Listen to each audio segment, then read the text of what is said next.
This episode is part of Glendale Library Arts and Cultures and the Southern California Library Cooperative's Be the Change series, which focuses on inclusion, diversity, equity, anti-racism.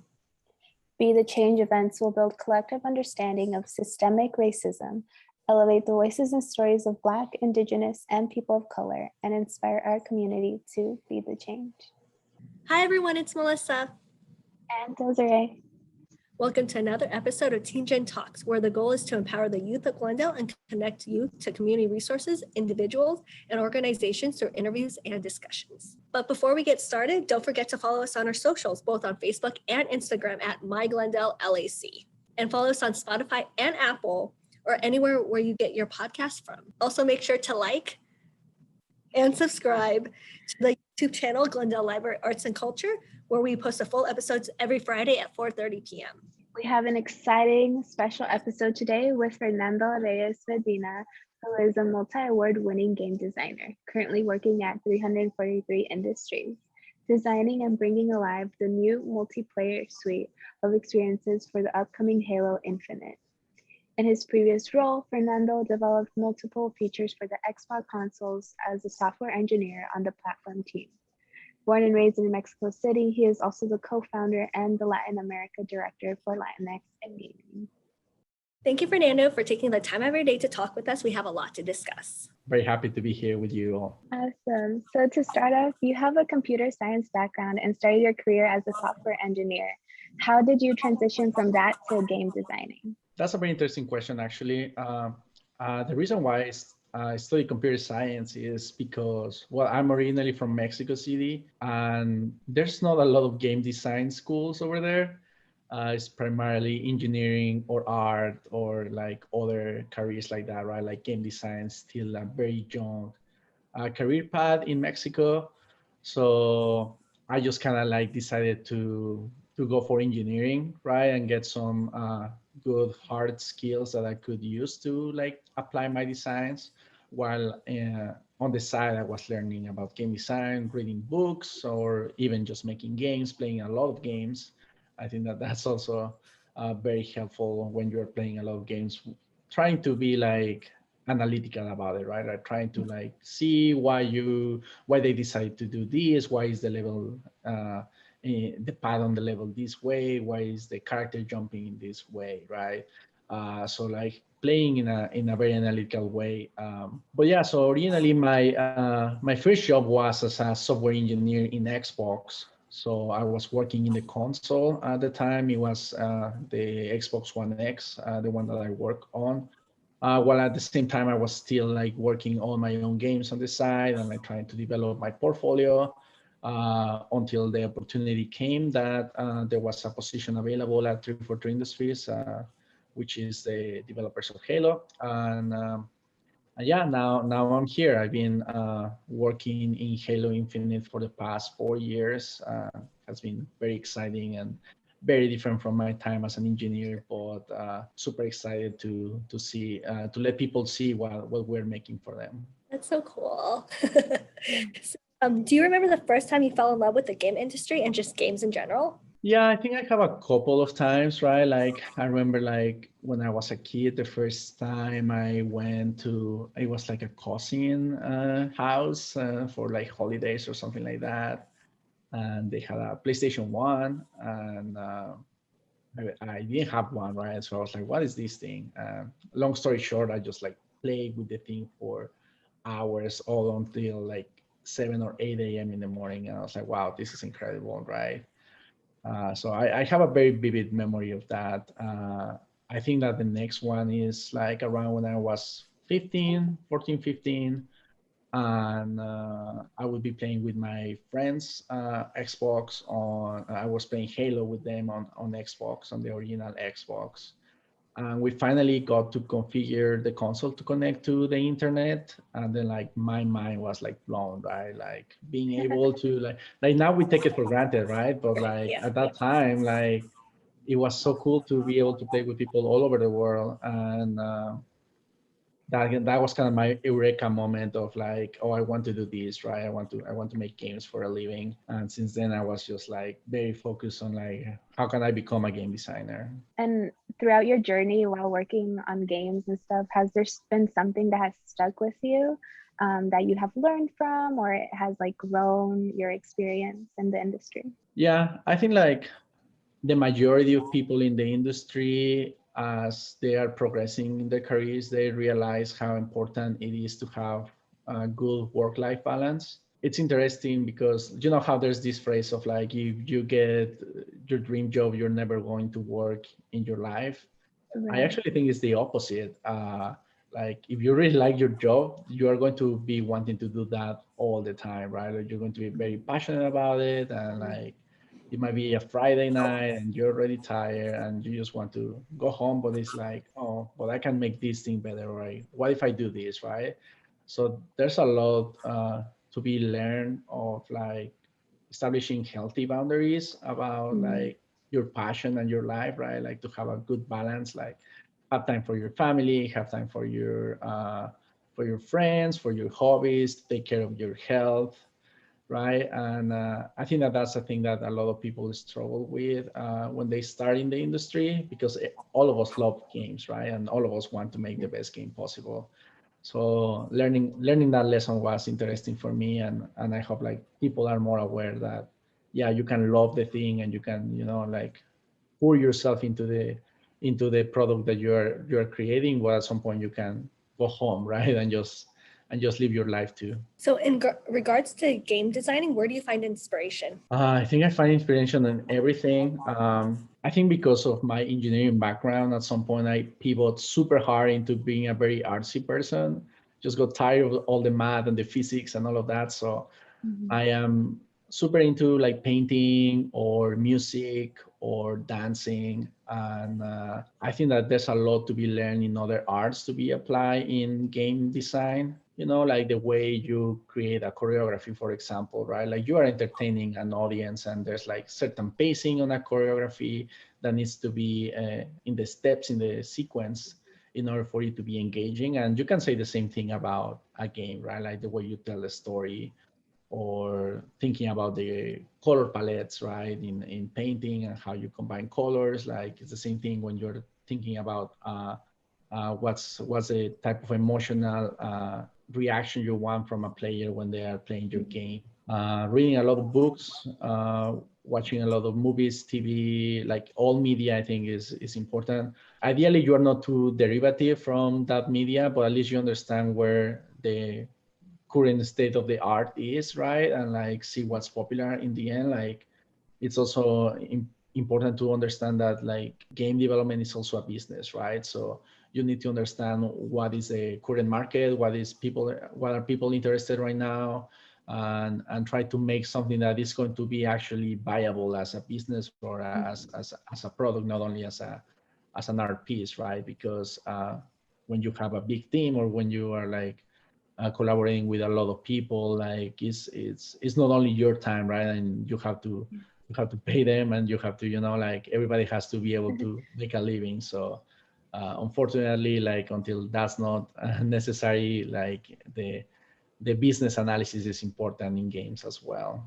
And you are the co-founder and the Latin America director for Latinx in Gaming. So can you talk a bit more about Latinx in Gaming and how it came to be? So Latinx in Gaming is a nonprofit organization focused on helping the Latinx community to get into games, right? And this means game development, or um, if you want to be a pro player or a streamer or anything like that, right? Like whatever is the interest, like there's a space for you. And kind of like the reason why this was the way this organization was created is like a couple of us that are in the industry realized how hard it was for us to enter, and how specific some of the challenges were to us, being like the cultural adaptation, or to a primarily white team, right? Or like even like, for example, in my case, right, like all the visa challenges, or like all the immigration related issues that exist in the country, makes it very hard for somebody from Argentina or from Chile or from Mexico to come and work in games, right? So like there's a lot of like very specific challenges that the community has, and we're trying to alleviate them through different projects like having a career fair dedicated to the community, or having mentorship programs or learning series, or we have a grants program that we just started to help people like I don't know, get a webcam if they want to start like streaming and they don't have like a good setup, or they need like a tablet for drawing if they want to become an artist, right? Like we are trying to help in as many areas as we can. We are a small team, but we have a lot of support from a lot of big companies in the industry, so that has allowed us to grow a lot and have like a very big community now, and very successful one too as well. That's so cool. Yeah. So, Oh, I have a like random question too. Like you mentioned mentorship, and you've done some mentorship, right? If I remember correctly from the things that I read. But so what have you learned during your roles as a mentor? I think that everyone's path is so different, you know, like I can tell you exactly how I did the thing, right? I have no problem with like I'm not guarding any secrets, right? Or any like shortcuts to success, right? But the reality is that everyone is in a very different path and come from a very different background with specific challenges, but also like specific privileges, right? Like even like if we are in a difficult position as Latinos, sometimes I think that we also don't realize how fortunate we are in other areas, right? Like Yeah. I think about our culture and how rich it is, right? Like we have so Yeah. much to draw from to create amazing games in that way, or you know, like I think like we're very friendly and very like warm community. So like it's so much easier to like make friends and like create groups that you can like set up and make games together, stuff like that, right? But yeah, I think that that's the biggest lesson I've seen, right? Like I want to like the most successful mentorship sessions that I had is when I just like listen to the person and try to make them go on their own, right? Or try to give their themselves their answers, right? Because I don't think that I can just like prescribe like, oh, go to this college and study this and then you'll get the job, right? Because that's not true at all. You have to like find your own path and like see what you can use of your own like privileges, and at the same time like how can you compensate for the ones that you're lacking. so you currently are working for 343 industries. How has this experience been, and what is your role with them? Yeah, so at 343 Industries, we're currently working on Halo Infinite. That is the next installation of the Halo series. It's a very big project. It's a very important game for Xbox and for Microsoft in general, right? A lot of people are expecting the game, so it has been a lot of pressure in that regard, right? Like you don't want to disappoint anyone, right? And you want to make a cool project. And my role in it is I work in the multiplayer team. I am one of the multiplayer designers. I am in charge of Big Team Battle, which is the section of the multiplayer that allows people to play 12v12 players big in big maps where like there's like vehicles and like explosions, like just to make it feel like it's like a big action movie, right? And yeah, my responsibility is kind of like creating the experiences and making sure that we are setting up the rules of the game in a way that encourages like teamwork and like it's fun to play. An easy way of understanding my job is like imagine if I'm designing sports, right, instead of games, and I'm making soccer. So I am the person that says, oh, well, there's like two goals on each side, and this is the size of the area that is going to be played, and there's a ball in the middle, and the objective of the game is to put the ball inside one of the goals.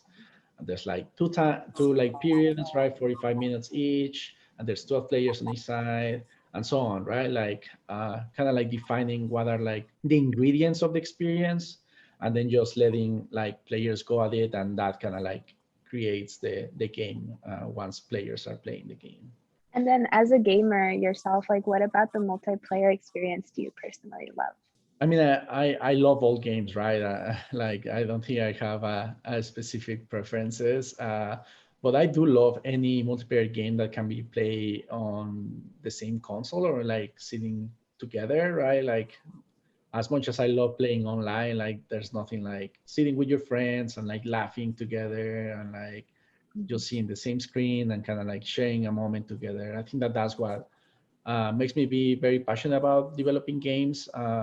Like it's not only telling stories, but also like all those memories and yeah, all those moments that you create with others, right? Like I have so many of them, and like you develop your relationship, you create like bonding moments, right? When you win a game or when you are like having fun, or even if you lose against somebody, right? Like it exposes you and makes you more vulnerable. It just makes the relationship fluid, be a little bit more fluid. So I really like that about multiplayer games, just like being able to sit down with your friends and enjoy your time together doing something rather than just like Mhm. watching a movie and not saying anything to each other, or sitting down and doing nothing. So what is one flaw that you see that the video game industry having? I think we have a lot of work to do in terms of making the industry more inclusive, and I don't mean only in the sense of diversity and this type of topics, which is also true, but more in the sense of like I don't think we are creating all the possible games that can be done. Like when you see other mediums like movies, like you have so many genres, right? You have horror movies, you have action movies, you have like you have anything you want, kids movies, right? And I feel like in games we haven't really like expanded as much as we could do in an interactive medium. Yeah, we have horror games, we have action games, we have like kids games, right? Like as mentioning, like with Mhm. comparing to movies.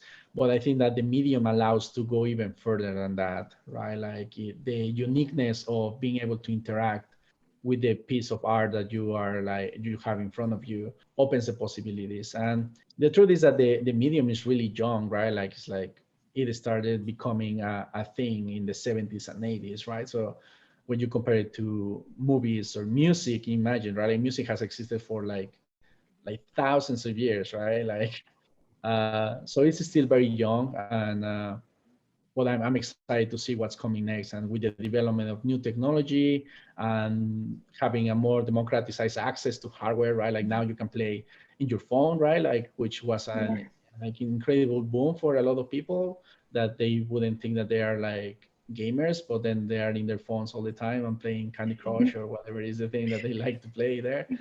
Yeah. So like as we have more access to games, that just makes the possibilities even broader. And in an interview with Microsoft Latinos, you said that you were determined to accomplish your dreams and you outlined a plan of action and started right away. So, what is something that helped you continue to have that drive and that passion, which ultimately led you to where you are right now?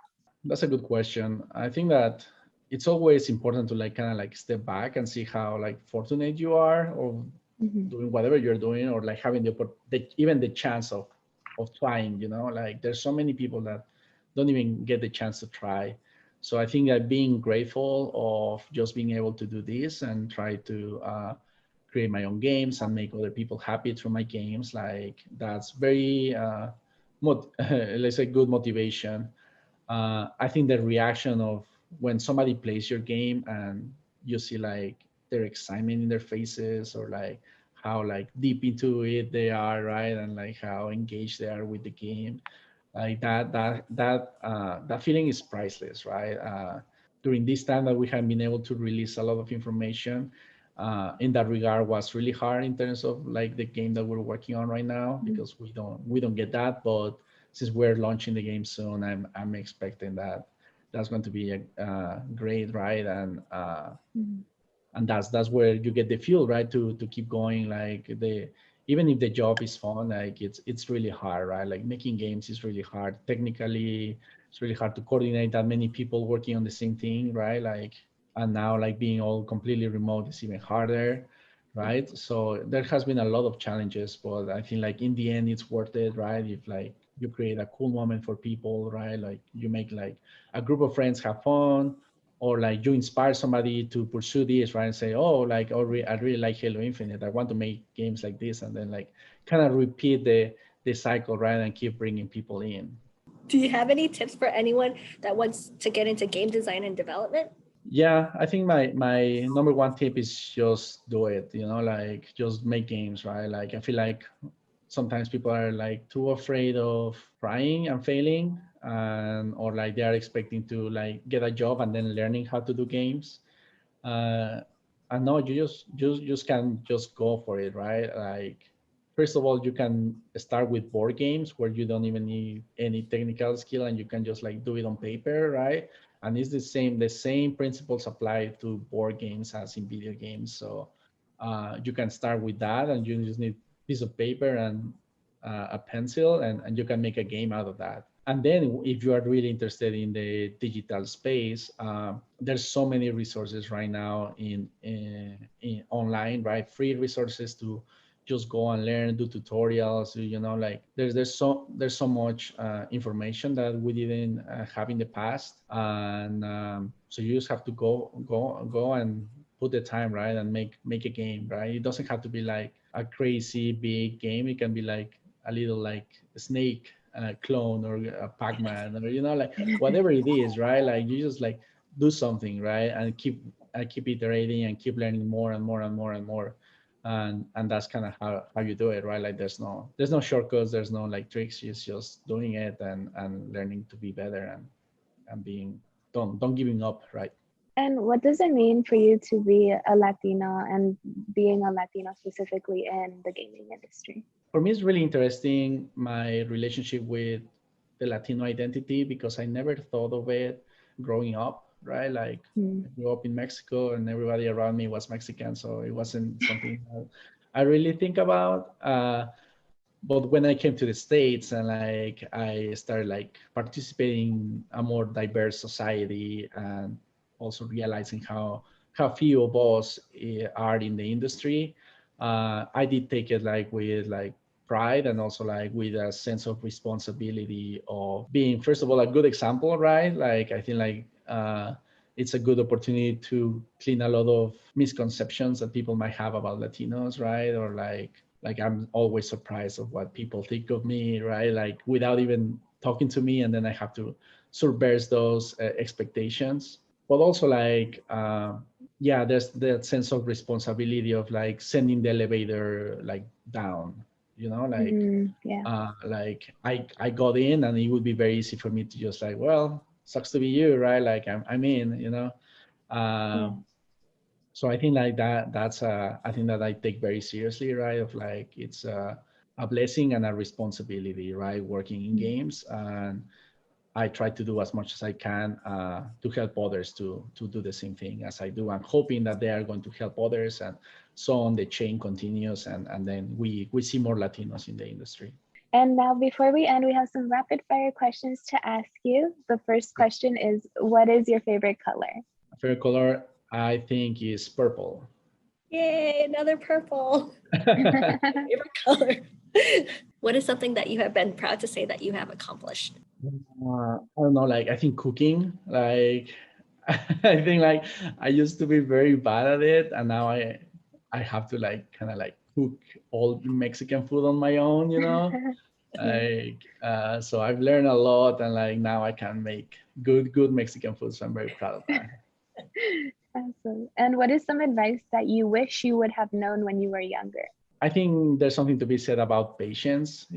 I think I was very impatient. I wanted like the thing to happen right, like right now, right? And some stuff just takes time, and especially like, I don't know, I think at school we are trained to think about work and then reward in a very specific way, right? Like you study for a bit, and then you have an exam, and then you pass, and then you get like celebratory moment there, right? Or like you pass it to the next grade, or you pass to the next section, right? From elementary school to middle school to high school, right? There are very like well-defined stages of what you are accomplishing and how you are moving forward. But once you are out of school, there's nothing. It's just like an empty blank space where you have to decide what are your own goals. There's no metrics, right? There's no like, oh, you have to do this in 1 year or in 3 years. Like you can do it whenever you want and as fast as you want, depending on what your priorities are, right? Like if you want to make a lot of money, if you want to have a prestigious job, you want to create a family, like you can do all of it or just some of it, but a lot of that responsibility comes to you, and like you cannot be comparing yourself to others and how fast they are doing it, because like I was mentioning before, right, like everybody's on their own path, and it's going to happen when it's going to happen to you or not, and that's going to be for a good reason too. What's your favorite video game of all time? Oh, I think Chrono Trigger. Chrono Trigger is a Super Nintendo game. So it's a very, very old game, but I would definitely recommend it to anyone that likes RPGs to play if they haven't played it. I like the art. I like the music. It's just like, I think it's a perfect game. It's just like the perfect game. And what is the current video game that you are playing? I am playing a couple. I started playing this game called Obno. It's a very cool, like dreamy, like adventure game. It's very exciting because the game was made by like a very small team, if not by a single person. Uh, so it's just exciting to see like what technology has allowed us to do, and like how we're so much more empowered to create like experiences on our own, right?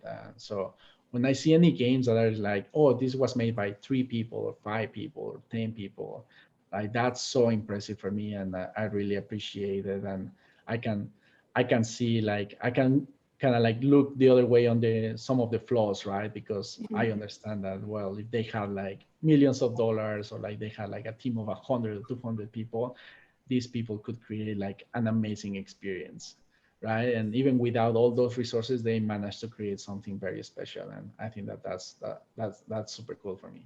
Describe yourself as a teenager in 3 words. Oh wow. I think I was irresponsible and shy and stubborn.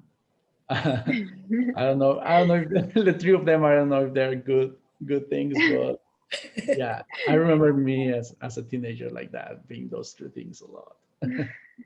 If you could have any superpower, what superpower would you have? I think know it all. Like I would like to just know everything, like it's I think that would be very that would empower me to do a lot of stuff, right?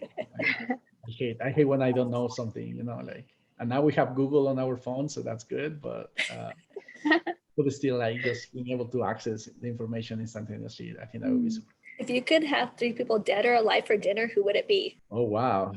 I would like to have Nikola Tesla, Jesus, probably Isaac Asimov, very science fiction fan. So I think the conversation between the 4 of us would be very interesting. Yeah. What does success for you mean right now? I think success for me right now means being happy, and having good days every day, being satisfied with my work, having had time, having the time with my friends, and being in peace, and like continue like working towards my goals and my dreams at a pace that I like. But yeah, primarily it's just like happiness, right? Like I think like if you're happy and you feel good, then you can accomplish whatever, you can use that energy to pursue whatever you want. So I'm prioritizing my happiness a lot right now. So what is a book that you have recently read or are currently reading that you would recommend? There's this book called The Defining Decade. I don't remember the author, but it's The Defining Decade, and it talks about how important your 20s are for setting up your life for the rest of your life, right? Like the big impact that those 10 years have. And I read it when I was 28. Well, I'm 29 now. And I was like, oh, I wish I could have read this like early, right? Or even before I start my 20s. So I would definitely recommend it. I think it's very accessible to read. And it's just like these conversations between a therapist and people that are having like a crisis when they're 30 and they don't know what to do with their lives. And so it's like she's like trying to prevent people from getting to that point from even before, right? So definitely recommend it. And it's interesting to see other people's perspective when they are older, right? And how you can avoid becoming that, how can you start asking yourself the right questions to have a good life. Awesome. Well, thank you so much, Fernando. We learned a lot about you. Thank you for taking your time out of your day to sit down and talk with us. Can you let everyone at home know about any upcoming projects and where they can connect with you? Yeah, absolutely. Thank you so much for having me. You can contact me on my Twitter. You can find me with my handle at It's a Me Fernando. And yeah, like my upcoming project is Halo Infinite, right? Like we're releasing the game this holiday, so please get it and tell me what you think on Twitter. We're very excited for everyone to play it now. Awesome. Again, Thank thank you you. so much. We really enjoyed this, and Yes. congrats on everything. Yeah, thank you. Thank Thank you so you. much for having me.